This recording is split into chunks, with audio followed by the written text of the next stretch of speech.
విజయ్ కుమార్ కూతురు ప్రీత హరి, శ్రీదేవి విజయ్ కుమార్ ఇద్దరికి పెద్దపాచి అంకలేదు. ఇద్దరు హీరోయిన్స్గా మంచి గుర్తింపును సాధించారు. ప్రస్తుతం ప్రీత హరి తన సోషల్ మీడియాలో చాలా యాక్టివ్గా ఉంటుంది. ప్రీత హరి గుడ్ లక్ అనే డబ్బింగ్ స్టూడియోని స్టార్ట్ చేసింది.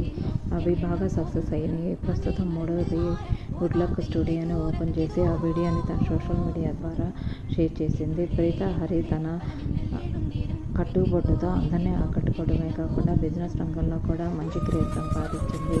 ఇంకా ప్రీత హరి చెల్లి శ్రీదేవి విజయ్ కుమార్ విషయానికి వస్తే సినిమా ఆర్టిస్ట్గా మంచి గుర్తింపును సాధించడమే కాకుండా ప్రస్తుతం సినిమాల్లో చేస్తూ ఇటు జడ్జిగా షోల్లో వ్యవహరిస్తూ సినీ ఇండస్ట్రీలో మంచి క్రేజ్ సంపాదిస్తుంది. ప్రీత హరి ఇప్పుడు కూడా చీరల్లో తనదైన లుక్తో అందరినీ ఆకట్టుకోవడమే కాకుండా బిజినెస్ రంగంలో కూడా సత్తా చాటుతున్నారు. ఈ యొక్క చెల్లెల లేటెస్ట్ అప్డేట్